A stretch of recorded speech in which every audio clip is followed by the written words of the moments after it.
Buenos días a todos, mi nombre es Jonathan Ruiz. En el día de hoy, Estudio Jurídico Ruiz y Asociados les trae una nueva clase, la psicopatía, generalidades de la personalidad. Vamos a ver de qué se trata. En cuanto a la psicopatía y las generalidades de la personalidad, lo que tenemos que saber es que hay determinadas personalidades que reúnen cierto tipo de características de manera proporcional. Es decir, dependiendo cada sujeto que se examine, vamos a encontrar determinadas anomalías que suelen ser compatibles y dan como resultado el ser inadaptados socialmente. También la inestabilidad de su conducta y una más es la facilidad para poder pasar del pensamiento a la acción directa. Ahora bien, este tipo de trastornos suele estar asociados a trastornos de carácter psiquiátrico como conductas delirantes, depresión, etcétera, así como también podemos encontrar toxicomanía y determinado grado de perversiones sexuales. Entonces lo que nos tenemos que preguntar es de qué estamos hablando. Bien, estamos hablando de personalidades borderline, es decir, determinadas patologías que se encuentran al borde de la poca, si se quiere, cordura y locura, o científicamente hablando de estructuras neuróticas, psicóticas o incluso en algún grado perversas a nivel sexual que son complejas de distinguir incluso para las fronteras criminológicas psiquiátricas.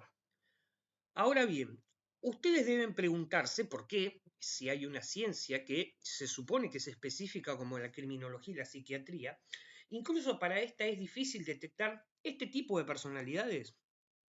Bien, entonces la respuesta por qué es difícil detectar estas estructuras se debe a lo siguiente, a la confusión o al uso, en cuanto a la confusión terminológica de la palabra desequilibrio.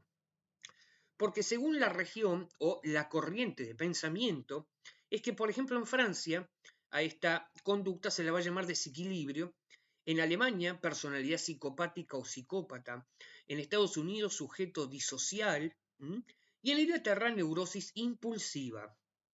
Ahora bien, quiero hacer una pausa. En cuanto al sujeto disocial, la palabra disocial no está mal escrita. Sin embargo, se aclara que hoy en día se utiliza el término sujetos disociales para reemplazar lo que antiguamente se denominaba sujeto antisocial. Entonces, ¿bajo qué término me guío? No importa, porque todos ellos engloban lo mismo, engloban trastornos de la personalidad.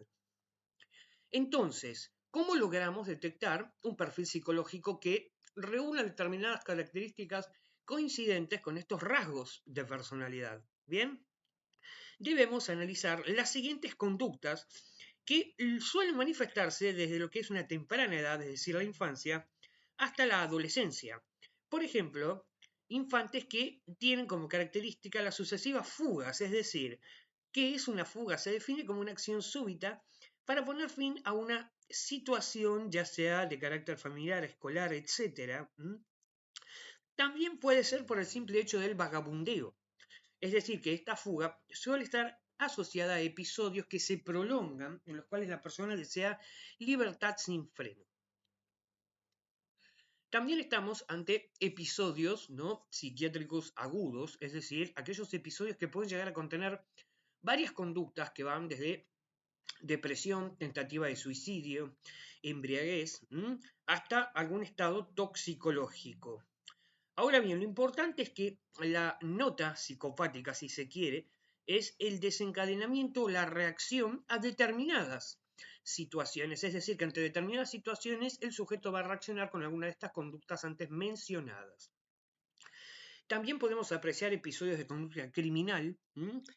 Y por último, que no suele darse, pero también puede llegar a aparecer, pero no con frecuencia, a eso me refiero, episodios de delincuencia y sexualidad patológica que son los más fáciles de detectar, ya que en sí no suelen pasar a la acción, sino que son evocadores de la psicopatía. Esto quiere decir que se pueden encontrar casos de perversión sexual, exhibicionismo y también conductas de carácter incendiario.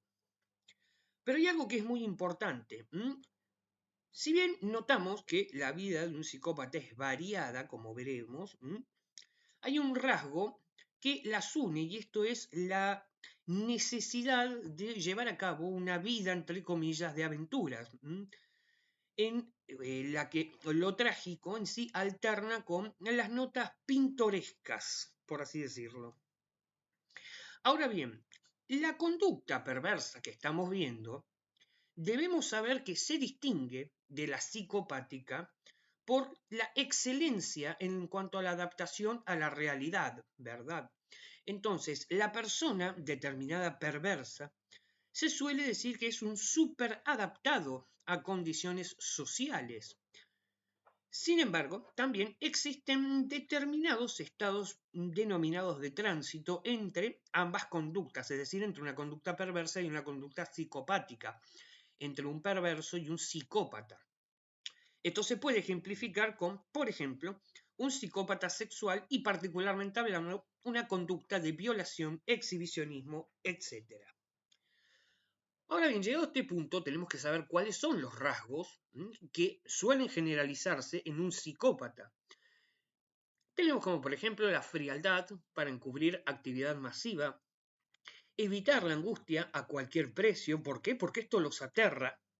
La ausencia de culpabilidad, personalidades que no conllevan en sus acciones conflictos internos, es decir, que puede acariciar un gatito como por ejemplo una hora después matar a una persona y esas dos acciones no entran en un conflicto interno para la persona. Relación de incorporación o destrucción para con las personas y una incapacidad de transmitir emociones, ¿no? Ya que conductas reactivas y o explosivas suelen suscitarse en este tipo de personas. Ahora, si querés saber la diferencia entre un psicópata y un sociópata, no te pierdas el video que te dejo acá a la derecha. Si te gustó el video, escanea el QR, suscríbete al canal y activa la campanita de notificaciones. Nos vemos en la próxima.